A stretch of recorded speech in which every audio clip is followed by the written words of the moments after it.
Critiche ma stabili le condizioni del bambino di 10 anni coinvolto nell'incidente di Amaro, costato la vita a padre e figlia di 12 anni. La procura disporrà l'autopsia sul corpo dell'uomo, il dolore della mamma, originaria della Carnia.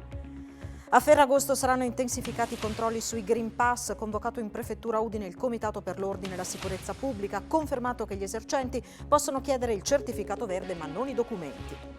Sarà una settimana all'insegna del caldo record, tutta colpa di Lucifero. A Trieste le temperature più elevate, oggi percepiti 40 gradi, ma non si scherza nemmeno in montagna con i 26 gradi di Tarvisio. Il medico di base è una figura sempre meno appetibile per i neolaureati. Su 49 iscritti all'Ordine di Udine, solo uno lo farebbe, ma solo come seconda scelta, e nei prossimi 5 anni ne andranno in pensione 500. Ieri sera all'aeroporto di Venezia il primo abbraccio per Jonathan Milan al rientro da Tokyo, ma la vera festa per l'oro olimpico scatta stasera alle 20 a Buia e sarà trasmessa in diretta da Telefriuli.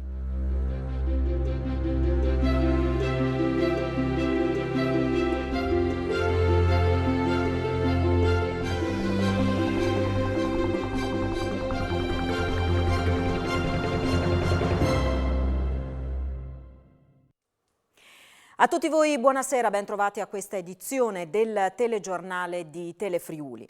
La procura disporrà l'autopsia sul corpo del 61enne di Firenze morto nel terribile incidente accaduto ieri pomeriggio ad Amaro, dove è morta la figlia 12enne dell'uomo.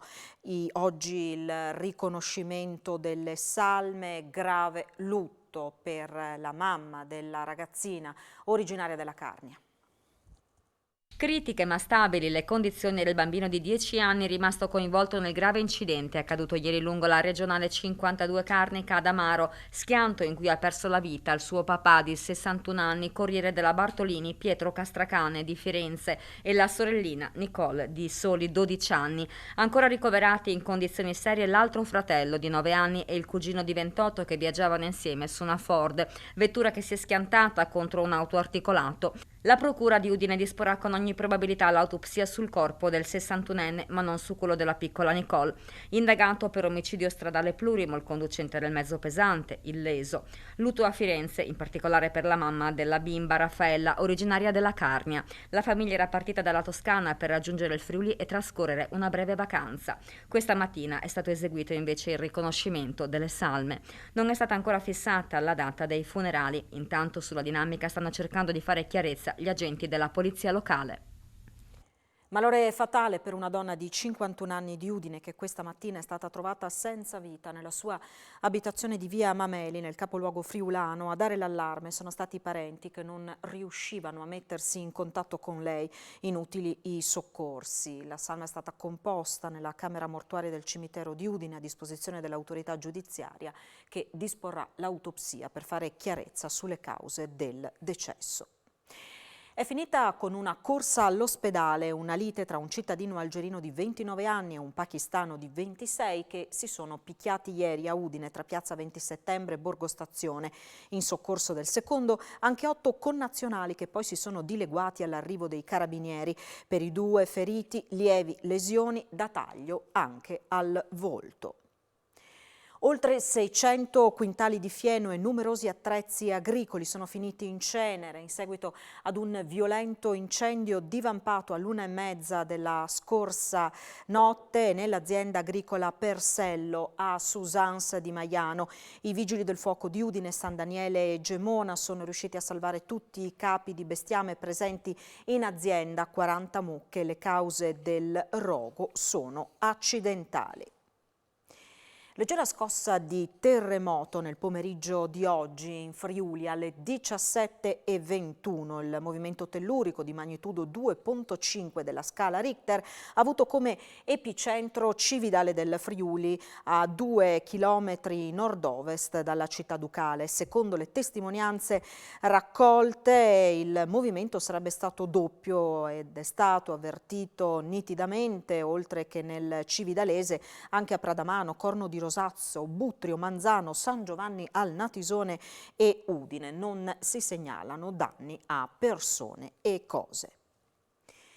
Quello di Ferragosto sarà un fine settimana caratterizzato da un'intensificazione dei controlli sui Green Pass, questo ovviamente nei locali in cui è obbligatorio possederlo per potervi accedere. Questa mattina, per fare il punto della situazione, è stato convocato in Prefettura Udine il Comitato dell'Ordine e della Sicurezza Pubblica. Presenti rappresentanti delle amministrazioni comunali di Lignano, di Udine, ma anche Confcommercio e Confesercenti.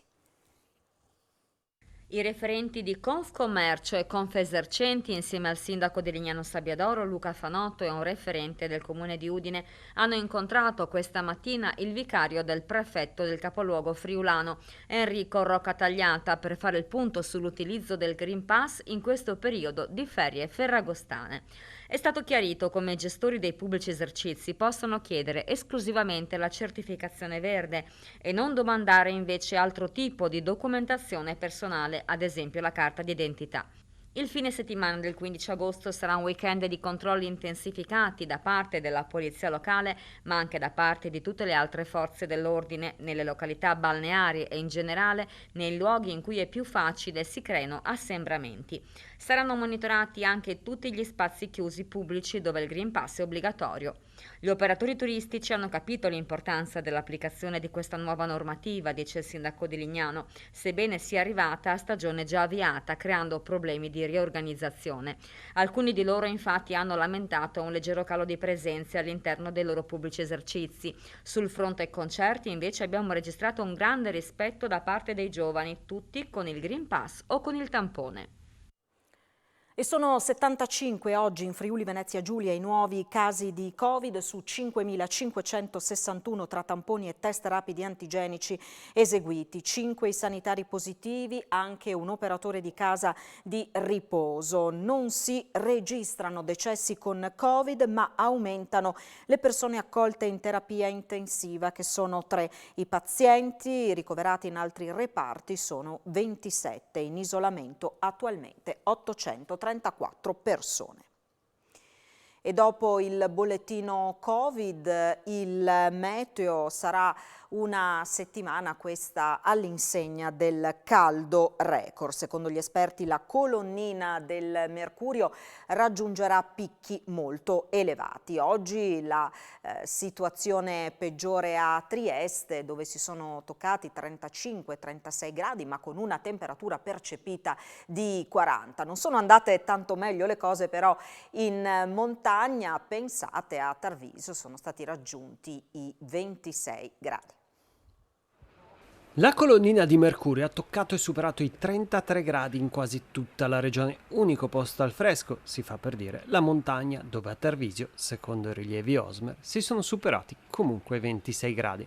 Lucifero, chi inventa i nomi delle ondate ha sempre una grande fantasia, non ha ancora sfoderato tutta la sua cattiveria, ma il caldo è sicuramente importante e ormai appaiono anche superflui i consigli di bere tanta acqua, mangiare frutta e verdura e non uscire al sole nelle ore più calde, come se le temperature elevate fossero una novità. A Trieste all'ombra i termometri cittadini, quelli classici delle farmacie, hanno toccato i 29 gradi, la centralina Osmer è in riva al mare e quindi la temperatura è arrivata a una massima di 29 gradi, ma a guardare le stazioni meteo sparse per la città si sono superati i 35 gradi con una percepita vicina ai 40 gradi.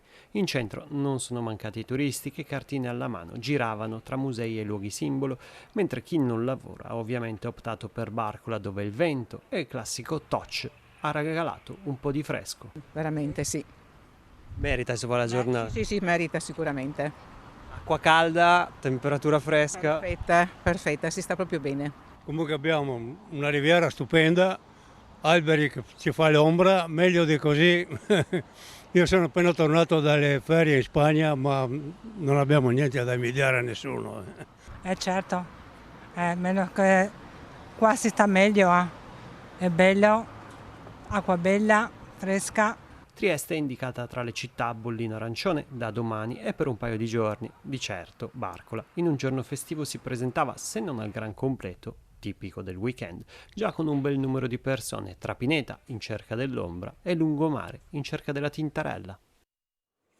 Il periodo estivo, si sa, è critico sul fronte delle scorte di sangue. Ecco allora che la FDS rinnova l'appello a nuovi e vecchi donatori per appunto far sì che le riserve non scarseggino negli ospedali durante il periodo estivo. Non preoccupa invece il primo caso ufficiale di West Nile virus. Roberto Frola, presidente della FDS, fa sapere che i donatori sono abituati. Scatta di fatto un test in più per tutti coloro che donano il sangue. Il West Nile virus circola ormai da anni, i donatori di sangue sono preparati. A parlare Roberto Flora, presidente della FDS, nel commentare il primo caso stagionale conclamato di infezione in Friuli Venezia Giulia, che comporta per i donatori un test in più a livello precauzionale. Per i donatori di sangue non cambia nulla, perché chi va a fare la donazione di sangue in questo caso ci sarà un esame in più, un controllo in più su questo wellness virus, che per noi come donatori di sangue lo sappiamo benissimo che ogni estate c'è. È stato messo un po' diciamo in parte perché con la pandemia la notizia era più importante, ma è una cosa normale, questa zanzara è già da decenni che gira e i donatori sono preparati. Chi fa la donazione viene controllato e quindi viene monitorato. La donazione si può andare tranquillamente e quindi andiamo a donare tranquillamente senza problemi. Resta alta invece l'attenzione sul fronte delle scorte di sangue. In questa fase in Friuli siamo al di sotto della media giornaliera di una quarantina di donazioni. Da qui l'appello della FDS. Lo sappiamo benissimo che l'estate è un periodo critico per la donazione, i malati ci sono, non è che possono andare in vacanza, è importante che ci siano i donatori. Invito tutti ad andare a fare una donazione, soprattutto in questo periodo, luglio, agosto e anche settembre, in modo che gli ospedali abbiano le riserve scorte giuste per funzionare. In Friuli circa 180-190 donazioni al giorno dovrebbero essere sufficienti a garantire questo lavoro degli ospedali. Noi in questo momento siamo un po' più bassi, arrivano 140, 130.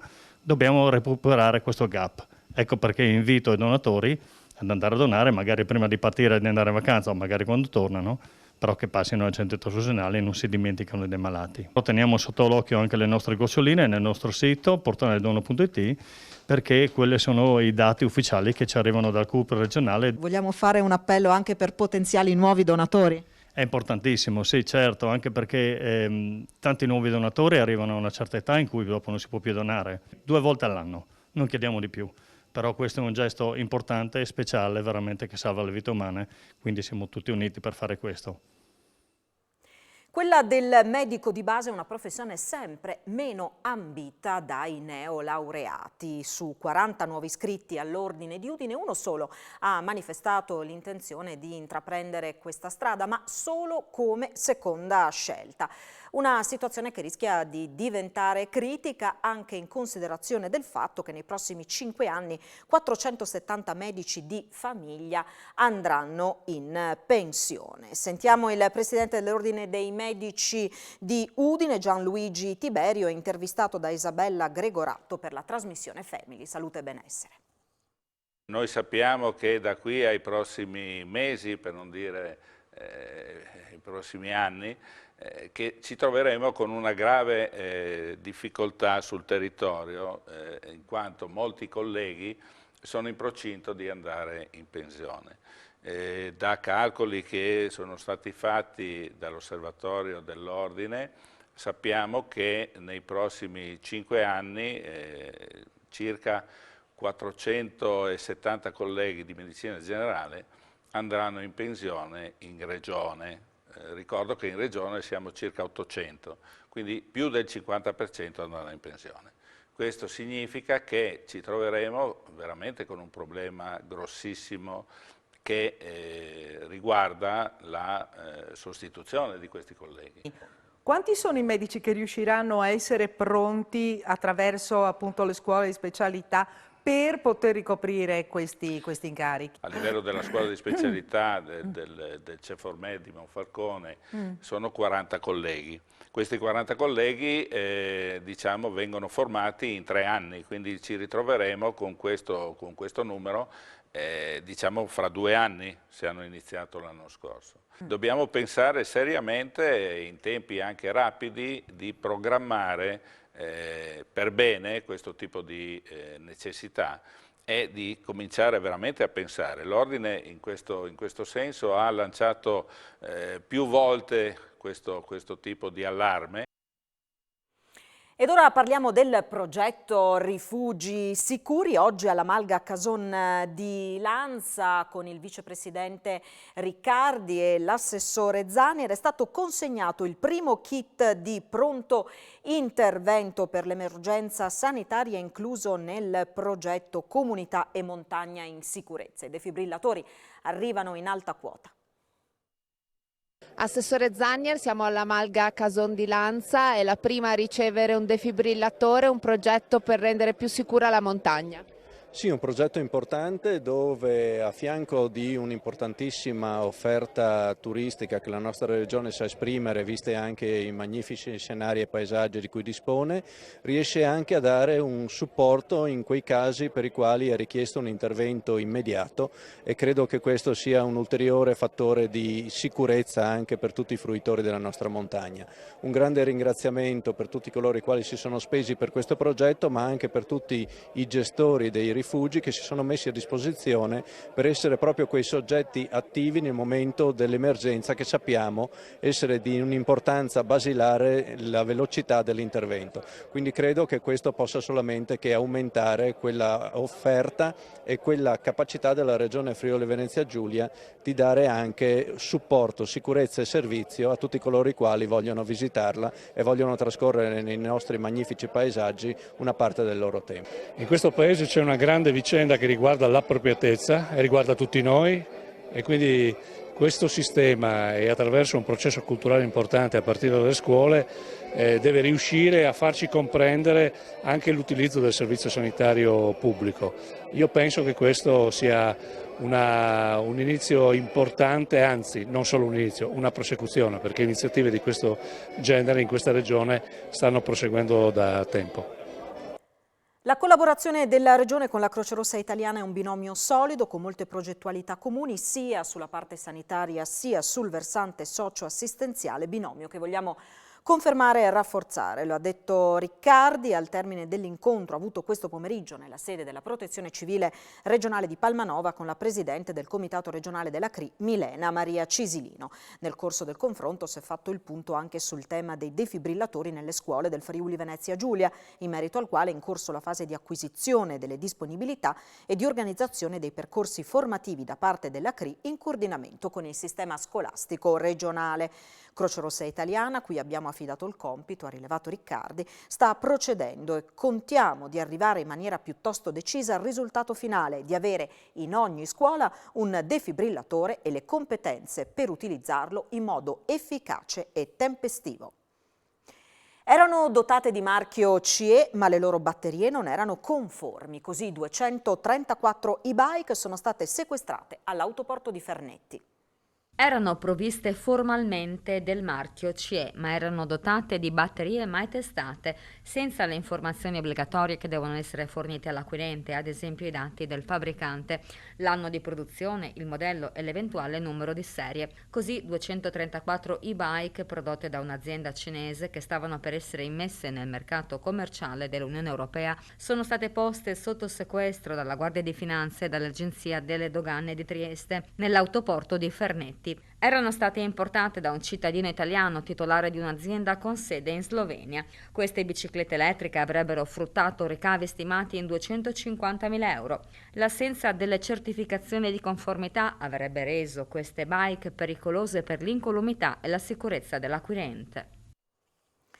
Sono quelli del Friuli Venezia Giulia i distretti più dinamici del nord-est, quanto emerge dalla pubblicazione trimestrale sull'evoluzione congiunturale dei distretti industriali monitorati da Intesa San Paolo. Nei primi 3 mesi del 2021 le esportazioni delle imprese distrettuali del Triveneto hanno segnato un netto incremento più 5,8% che consente di ritornare ai livelli dello stesso periodo del 2019. I distretti della nostra regione segnano un più 16% sul 2020 e un più 8,8% sul 2019. Il Friuli Venezia Giulia registra 600 milioni di euro di export nei primi 3 mesi dell'anno, trova la ripresa grazie alle esportazioni sia del legno e arredo di Pordenone, più 26,5% sul primo trimestre del 2019, sia degli elettrodomestici di Pordenone, più 23,7% sul 2020, più 13,8% sul 2019. Il prosciutto di San Daniele cresce sul 2020, più 25,5%, mentre risultano in ritardo i restanti distretti, le sedie e tavoli di Manzano, meno 0,3% sul 2020 per la stagnazione del comparto contract, il caffè di Trieste, meno 13,2%, vini e distillati del Friuli, meno 18,8%. Da turismo ed economia arrivano risultati confortanti per il Friuli Venezia Giulia. A dirlo l'assessore regionale alle attività produttive e turismo Sergio Bini, che si dice ottimista sulla ripartenza post-Covid. Sentiamo. Turismo ed economia, i 2 settori che il Covid ha fortemente penalizzato in questo caldo agosto, stanno dando i risultati più importanti, lo conferma l'assessore a sviluppo economico e turismo Sergio Emilio Bini, il quale, partendo dai dati nazionali del PIL che vedono un più 2,7% nel secondo trimestre, guarda con ottimismo alla ripartenza. La regione Friuli Venezia Giulia è mediamente cresciuta più del paese Italia. E a mio avviso siamo oramai usciti, è vero, ci sono tutte queste benedette varianti che stanno ancora condizionando la nostra vita, però vedo un'economia molto spinta e poi non dimentichiamoci l'importante massa di denari che arriverà dall'Europa, sta già arrivando e arriverà nel nostro paese. Questo ci permetterà di fare degli investimenti importanti, creare occupazione, creare prodotto interno lordo. Ottime anche le indicazioni dal fronte turistico. A Tarvisio, come detto dal presidente della regione Massimiliano Fedriga, si registra un tutto esaurito e al mare, dove il timore del Green Pass aveva acceso la preoccupazione degli operatori, la situazione è analoga. Questi aggravi importanti non li vedo. Quello che io voglio sottolineare è l'importanza, e ogni volta che ho qualche intervista lo faccio, da parte delle persone di farsi vaccinare. È l'unico modo che noi abbiamo per sconfiggere questo maledetto virus. Il turismo sta andando molto molto bene. Guardate, noi abbiamo diverse località, sia in montagna che al mare, ma anche nelle città di sold out, quindi sta andando tutto ben oltre le nostre aspettative. Questo ci voleva. La Regione ha sottoscritto un contratto di mutuo con Cassa Depositi e Prestiti di 214 milioni di euro per il finanziamento degli interventi strategici su sanità, protezione civile, infrastrutture, ambiente, turismo, cultura e sport. Si tratta di investimenti strutturali previsti nella legge Stabilità 2021 con copertura attraverso il ricorso al mercato finanziario. L'ha annunciato l'assessore alle finanze Zilli dopo la firma del contratto. Questa sera Buia celebrerà il suo campione, l'oro olimpico Jonathan Milan. Il primo abbraccio già ieri sera all'aeroporto di Venezia, dove Jonathan è atterrato in arrivo da Tokyo. Non solo i familiari ma anche molti compaesani che sono arrivati a Venezia in corriera. A Venezia il coro scandisce. A Venezia il coro scandisce solo 2 parole, oro e Milan. È così che il fan club ha raggiunto ieri sera Jonathan Milan di rientro dai Giochi Olimpici di Tokyo. Tanta emozione per il 20enne friulano che sfila la medaglia d'oro dalla tasca con grande semplicità. Una grande impresa quella realizzata con il quartetto azzurro all'Isu Velodrome, che è entrata nella storia. 3 minuti 42,032 è il tempo che ha consacrato Milan campione olimpico nell'inseguimento a squadre su pista. C'è ancora molta incredulità per quello che è successo, nonostante la medaglia d'oro sia finalmente arrivata a casa. Jonathan, ti aspettavi tutta questa gente ad accoglierti? No, assolutamente no, mi aspettavo magari i miei genitori, la mia ragazza, i miei amici, ma sinceramente no, assolutamente no. È passato qualche giorno da quando tu hai vinto la medaglia, adesso qua iniziano i veri festeggiamenti, hai iniziato a realizzare quello che avete fatto? Ma non ancora sinceramente, è qualcosa quello che abbiamo fatto penso che lo realizzerò col tempo. Non so quanto ci vorrà, sappiamo che abbiamo fatto un qualcosa di veramente grande, di veramente importante e niente, siamo tutti molto soddisfatti, adesso un po' di relax e poi si ricomincia con la preparazione. Io penso che il risultato che Jonathan ha ottenuto sia la dimostrazione che quando ci metti la passione e sei determinato e ti impegni, i risultati prima o poi arrivano e danno grande soddisfazione. La prima volta che è salito in bici ve lo sareste mai immaginato che sarebbe tornato a casa con una medaglia d'oro? Veramente no, così presto no. Abbiamo sempre sperato, abbiamo sempre cercato di lavorare per farli crescere bene, però così presto mai. La festa per Jonathan Milan inizia alle 20 a Buia, allora ci colleghiamo in diretta con la piazza che si prepara ad accogliere il campione olimpico, dove c'è per noi Francesca Spangaro. Buonasera Francesca. Buonasera da Buia, Alessandra, sono con l'europarlamentare Elena Lizzi che si è rivelata tra l'altro poi una delle tifose più accanite, sicuramente questa sera più emozionate. 5 cerchi tricolori, questa città è tutta addobbata per accogliere Jonathan, sarà l'epilogo di una festa cominciata già ieri sera. Oro Milan, oro. Sì, oro Milan, oro Milan. E tanto altro a dir la verità, noi siamo felicissimi di rivederlo in paese, questo ragazzo merita tanto, la famiglia merita tanto, la comunità lo attende, lo vuole applaudire, lo vuole sostenere come ha fatto nelle piazze, nelle strade, nei 3 giorni del Patema d'Animo e vogliamo celebrare con lui per poi lasciarlo anche un po' riposare prima delle nuove tappe. Lo aspettiamo con molto affetto e vedrà anche stasera di cosa siamo capaci e siamo solo all'inizio, spero. Sì, perché tante cose belle sono state pensate, non vi svelo troppo perché dalle 20 ci vediamo in diretta, si chiuderà con i fuochi d'artificio, ma anche durante l'ora e mezza di questa festa saranno comunque fuochi d'artificio. Ci vediamo più tardi, a voi. Grazie allora a Francesca Spangaro per questo collegamento in diretta e poi appunto tutti sintonizzati su Telefriuli alle 20 per seguire la festa per Jonathan Milan. Prima di chiudere, Erika Rebbelato di Cammino al Tagliamento ha conquistato ieri sera a Lignano Sabbiadoro il titolo regionale di Miss Sport Friuli Venezia Giulia, che le consente l'accesso alle prefinali nazionali dell'82esima edizione di Miss Italia. Erika, 20 anni, studentessa in Scienze Tecniche del Turismo Culturale, ha dichiarato di aver partecipato a Miss Italia poiché ritiene non solo una fantastica opportunità ed un trampolino di lancio questa iniziativa, ma soprattutto una bellissima esperienza. La finale, presentata da Michele Cupitò con la regia di Paola Rizzotti, è stata ospitata dalla Beach Arena a Lignano Sabbiadoro. La prossima finale regionale è in programma domenica 15 agosto alle 21 a Clauti in piazza San Giorgio, dove si eleggerà Miss Miluna Friuli Venezia Giulia. È davvero tutto, vi ricordo tra pochissimo l'appuntamento con Sport FVG, poi le previsioni del tempo a cura di Antonino Renda e questa sera eccezionalmente alle 19:45 l'appuntamento con Gnovis, il nostro TG in friulano e poi appunto alle 20 in diretta la festa da Buia per Jonathan Milan. Arrivederci.